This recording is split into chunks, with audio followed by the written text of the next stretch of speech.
everybody. It is Wednesday night, so we are so excited to be back for a really fun episode of Wind Down Wednesday. So grab whatever you need. You might want to grab a piece of paper and a pen, but you might not need it. All kinds of details coming at you in about 30 seconds.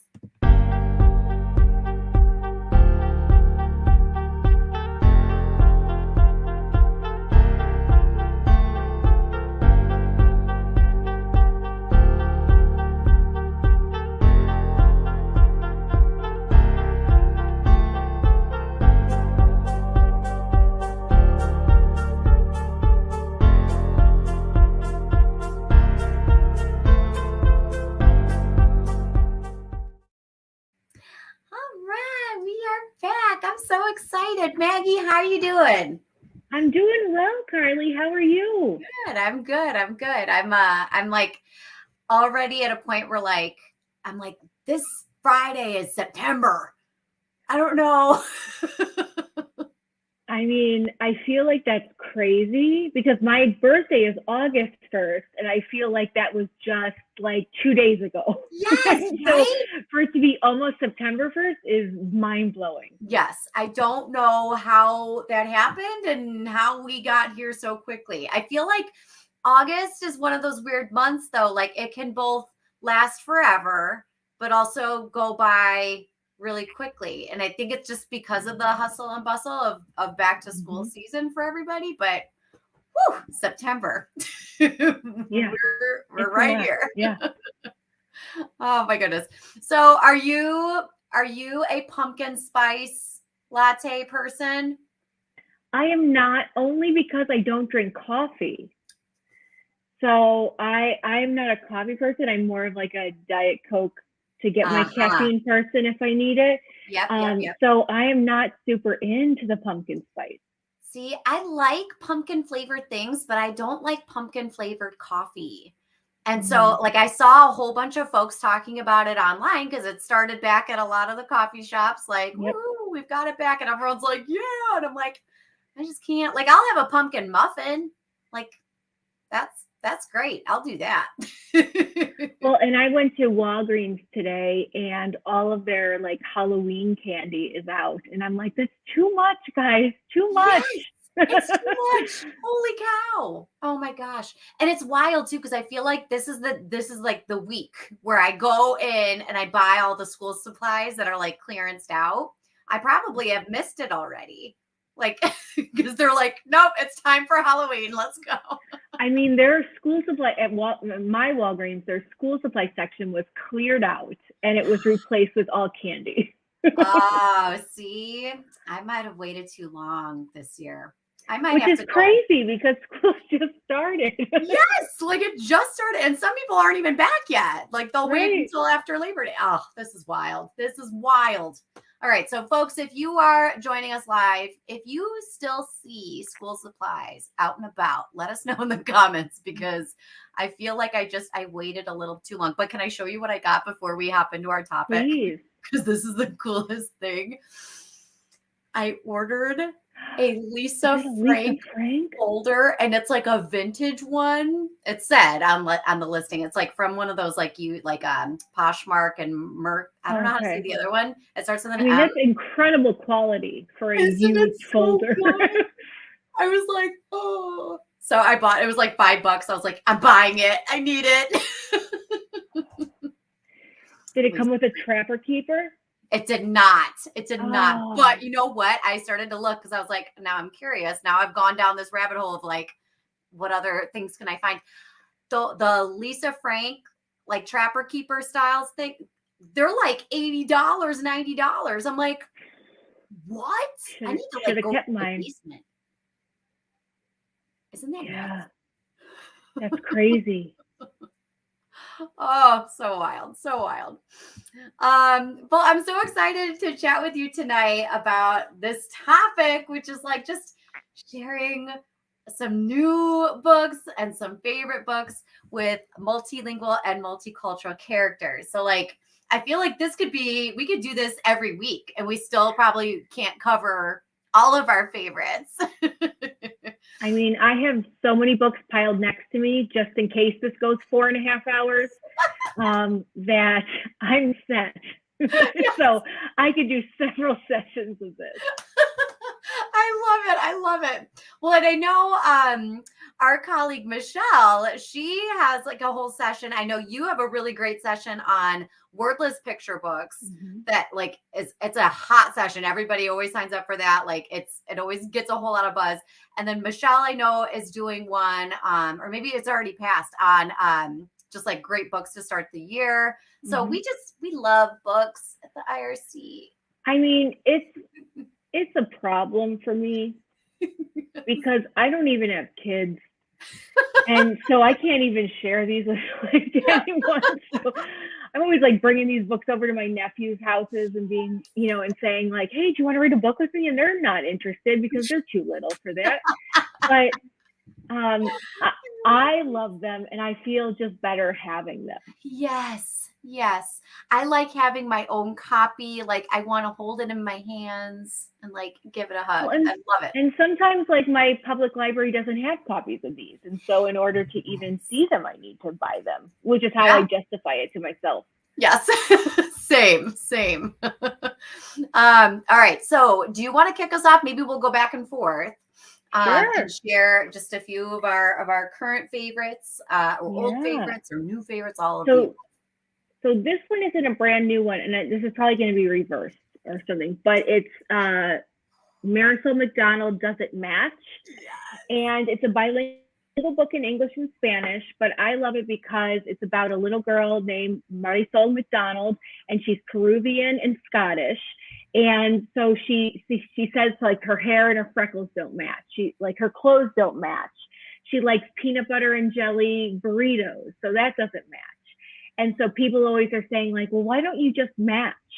And so she tries to match, one day, and it's just such a boring day for her. And then her teacher tells her like, but I love that you don't match. I love that you're yourself. And so she like learns that like it's okay to be myself and it's okay that I don't match because that's me. Yeah. And so it's not a new book, but it's one of my favorites that I just love because I think even if you're not, bilingual or bicultural, you always students always have a thing where they feel like they're not fitting in perfectly. And I think that's just a universal message that like just being you is great. Yes. And so that's why I just love that book. Oh, that is like perfect book to kick us off. Oh, so good. So I'll kind of share mine. This one reminds me of yours because it's kind of like that idea of living in between two spaces or two pieces of who we are. And so this book is called Drawn Together. And this is a really it kind of makes you cry a little bit because it talks about the relationship between a child and their grandparent. And it talks about how they don't have a shared language. And they both still have, such love and such a connection with each other.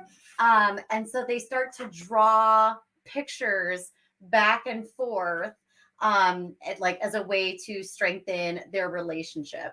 But I'm like, gosh, this is so beautiful. And I think I think this is a picture book that can hit almost every grade level because how many of ourselves and our families have encountered generational language loss.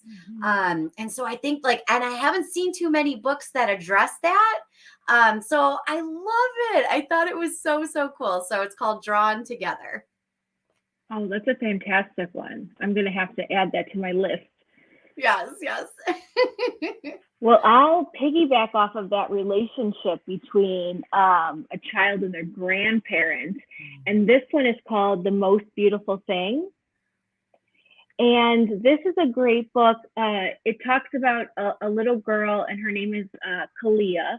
And she's kind of frustrated because when she wants ice cream, she gets ice cubes. When she wants a new dress, her mom gives her a couple cents for candy. when she wants braces, they can't afford it. And she gets really like down on herself and her family about like, why can't I get what I want? But then her grandma, when she wants the braces and can't get them, her grandma, who has like one tooth left, says like, well, don't you think my smile is beautiful? And Kayla remembers all the times they had when her grandma smiled to her and all the good, like all the memories they had. And she said, yes, it is beautiful. And she goes, so maybe it isn't, like that you need braces right now. Maybe it isn't that, like, that's not what the most beautiful thing about you is. So I think that one's a great one about, just like, recognizing that, sometimes you don't get what you want, but sometimes it's not the most important thing. Yes. Oh, that's a really powerful message. Oh, wow. What a beautiful story. Oh my gosh. Okay. I'm trying to find one that kind of connects to that, but I'm like out of my pile. I don't know if I have a good transition one. So I'm going to pop over to this one. And I don't know. So this is called Jefferson, actually. And you'll notice like the J in Jefferson is crossed off and there's a Y in its place. So it's Jefferson, right? It's pronounced Jefferson. So I can't remember when this one, okay, so 2021, but it's new to me. And it's another one of those great books that we always talk about, like the importance of our names and pronouncing our names correctly. And I thought this was such a cool lens for kind of that topic, because the J and the Y sound from English to Spanish, right? It's a little bit different. And so, he goes to school, they call him Jefferson instead of Jefferson. And then he shares, what happened at home. And they're like, well, what did you say? And he's like, well, I didn't say anything. And they're like, well, what can you say? So he's like, all right, I'm gonna go in and I'm gonna say, actually, it's Jefferson. And so it's really cool. And then the whole book, like, they kind of goes through all the different social interactions. And then he's like, helping his friends pronounce his name correctly. And at the very end, I shouldn't give it away, but another friend joins the class with the same pattern in her name. And he's like, and I feel confident. I know I'm going to say her name correctly. Like, it's just so good. So I really, really love this one. And it's not a new book, but it was new to me. So loved it. Oh, that's a great one. Sorry if you hear my dog in the background. She's very into the book. She wants to share that with everyone. I think that's such an important message, though, for every kid to have that. I mean, that's like almost your first kind of self-advocacy. Yeah. And I remember even when I went into first grade at a new school, like for the first 3 or 4 weeks, I wrote my name, Margaret, on all of my papers. And like when my papers started coming home, finally my mom said, like, do they not allow you to be Maggie? Like, and I go, oh, I've never told them, because I didn't want to correct anyone. I didn't want to correct the teacher and tell them like, oh no, you're wrong. My name is Maggie. Right. And she was like, do they not let you be Maggie? And I was like, oh, I didn't tell them that, because I didn't want to correct them. And so she was like, but it's your name. You can tell someone your name. Like, that's okay. And so like, I remember in first grade, I don't know if it matters to the story, but my teacher was a nun and she wore the full habit. So all you could see was like her face, and she was all in black. So it was very intimidating, I think, for a 6-year-old. Absolutely. And so I remember like gathering all my courage, and like she was like, Margaret, and I was like, actually my name is Maggie. And she was like, okay. It was such a non-issue, but it like in my head, like when you're little, you build that up in your head and you kind of want to go with whatever's the easiest. And so I think that's like one of the first, pieces of self-advocacy we can teach our kids. Like, you can have your own name. Yes. You can tell people what to call you. Yes, absolutely. Oh gosh. And I love that you shared that too, because like, I think those personal stories, like I think a lot of us have had experiences like that, but like how fearful we are, right? Like, even like, from family to family, it's so different. Like correcting adults, like, in some families, you don't do that. Right. Yeah. And so when what I know when I had students and like, I remember I had a student, Aaron, and when he introduced, he was like, I'm Aaron. I was like, okay. I go, what do they call you at home? And he goes, Aaron. And I go, well, what do you want me to call you? And he goes, Aaron. And I go, okay, then let's talk about that. Like I can help you tell your teacher that that's your name. Yeah. And so sometimes they just need a little boost, like, Yeah. like I can stand next to you when you tell someone that, like, that's okay. Yes. Yep. Like this is a very reasonable thing. And I'm going to help you with some confidence to do that. Like I've got your back in that effort. Right. Oh, And I mean, in my experience, most teachers are fine with it. Like it's mostly like little kids don't want, like, not wanting to correct an adult. yes. But it's almost like, they're like, oh, I'll call you whatever you want, Yeah, sure. right. Yep. Okay. Totally. Easy peasy. Oh, yeah. I love it. All right. So my next book is called Watercress. Let's see, I'll put it here. And in this story, there's a girl who's of Chinese descent. Her parents are from China, and I think she lives in Ohio. And they're driving along like a rural road in Ohio, and they see watercress on the side of the road. So the family stops, and they all get out to pick the watercress for like dinner that night because you can forage that, and that's a great vegetable. And she is mortified. Like with every car that passes her, she's like, I hope that's not someone in my class. I hope there's not someone that knows me, that sees me foraging for food, on the road.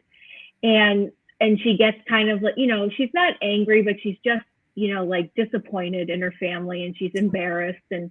And when they're eating their watercress for dinner that night, she is talking about, her family's talking, and her mom says, her parents share that like when they were in China, there was, a famine, and, they had to forage for food. And it was such an important part of their life, and that's what helped them survive. And she shared that story, and she shared pictures of her family. And then the girl kind of realized that, like, what is the reason that we're doing this? Yeah. And realize, like, we're starting new memories here. We're starting new traditions here about it. So I think not everyone has the experience of like parents pulling over to harvest food on the highway, but everybody has the experience of being embarrassed by something and having to understand what's behind that. Yeah. and realizing that. So I think, yes, it's like a story about a multicultural child, but also I think it's very generalizable to a lot of students.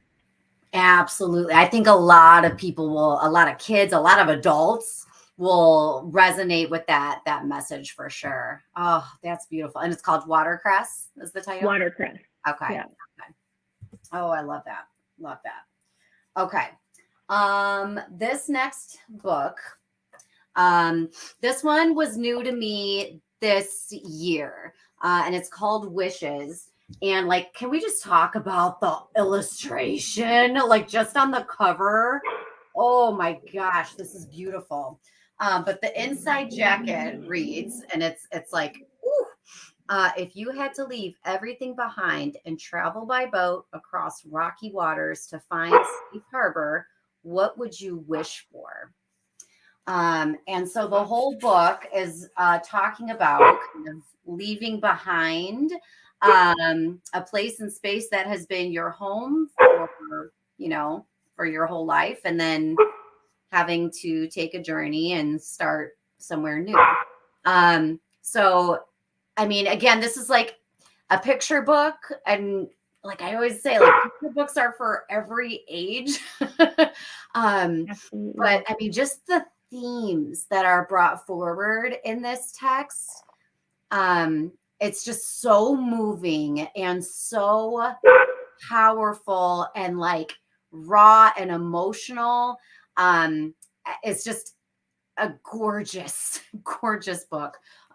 So I really love it, but it is I feel like it's a little heavier of a text Even though there's not so many words in it, but it is definitely a heavier, more emotional text. Yeah, absolutely.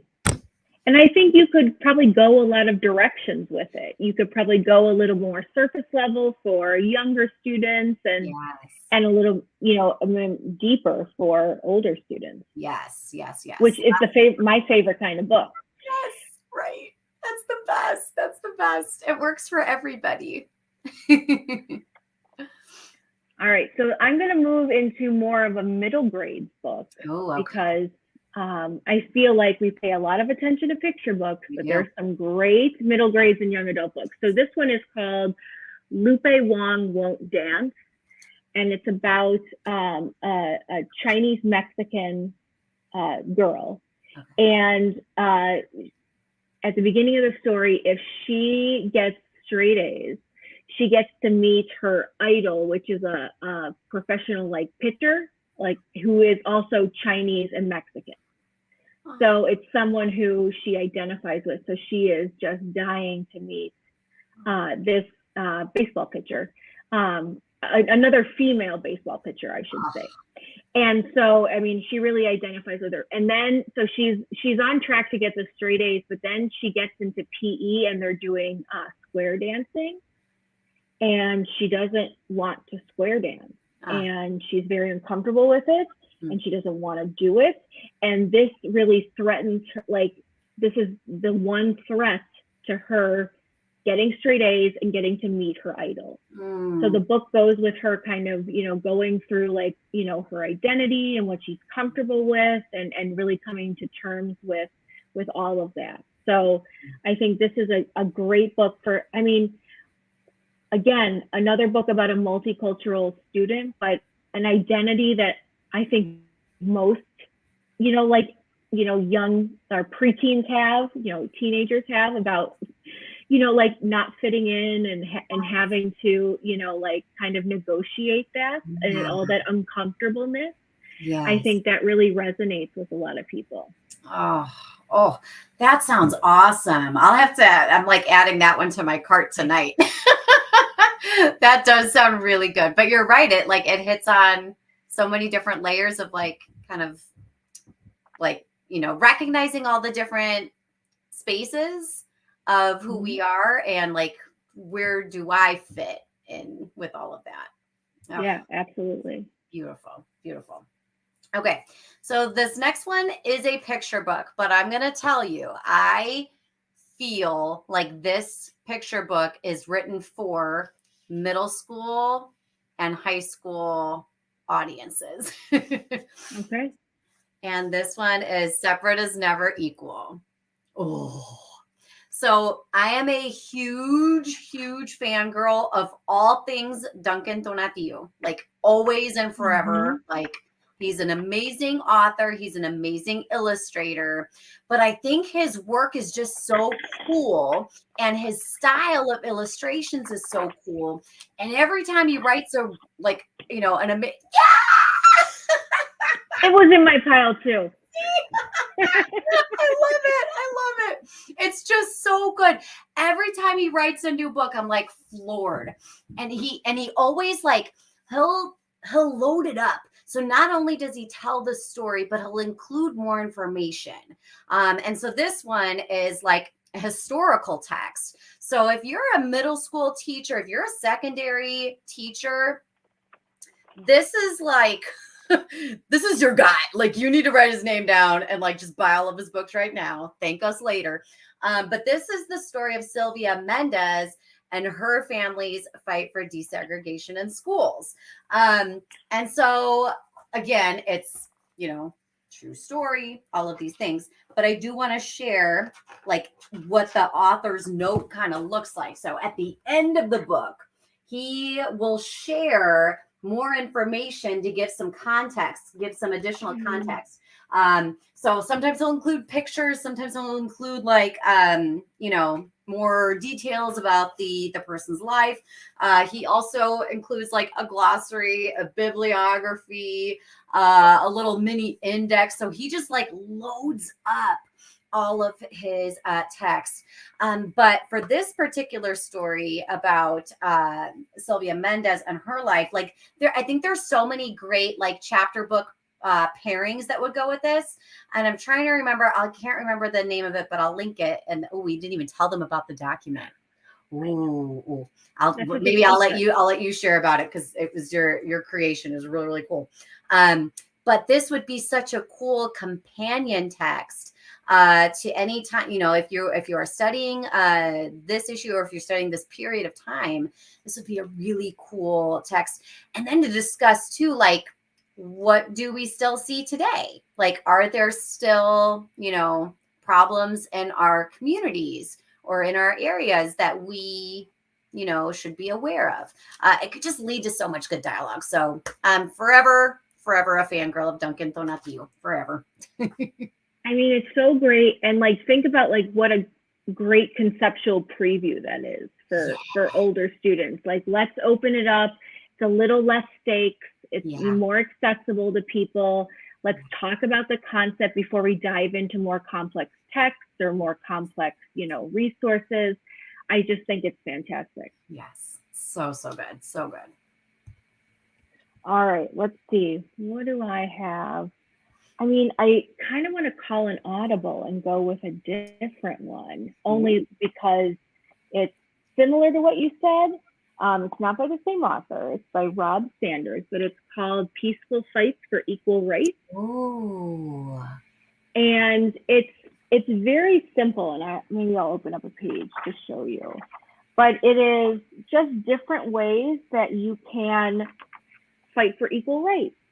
So you can chant or cheer or call someone or campaign or camp out, or you can knit a hat. And so it's not very, it's not very, I like it because it's not very political, like on one side or the other, but it's saying like, if you see injustice, like what can you do? Which I think, if students are listening to the news or they're, paying attention to things, like they may think like, well, what can I do? Yes. And so this kind of gives really actionable ideas for kids that are simple, that what they can do if they see someone being, discriminated against. Yes. Oh, I love that so much. What was the name of the book again? Rob Sanders. Okay. Awesome.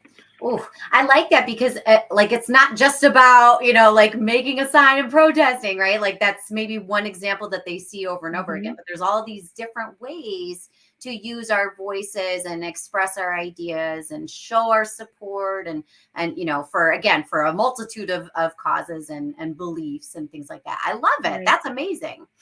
All right. I'm going to share. I have one last one to share for tonight.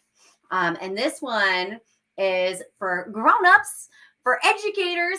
And so this one is called If You Only Knew.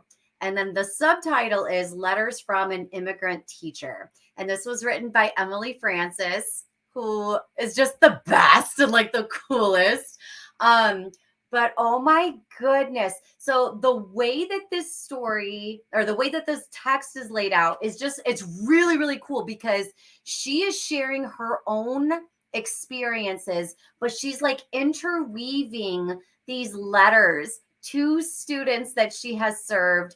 And she shares elements of their stories and like she shares connections between their stories and her stories and all the things, like the little things that she notices, all the gifts and the wonderful attributes that all of her students possess. But it's just the way that it's like wound and just like packaged so beautifully. And like, goodness, like every teacher would just find so much power in all of these stories. But yeah, it's just beautiful. If you only knew.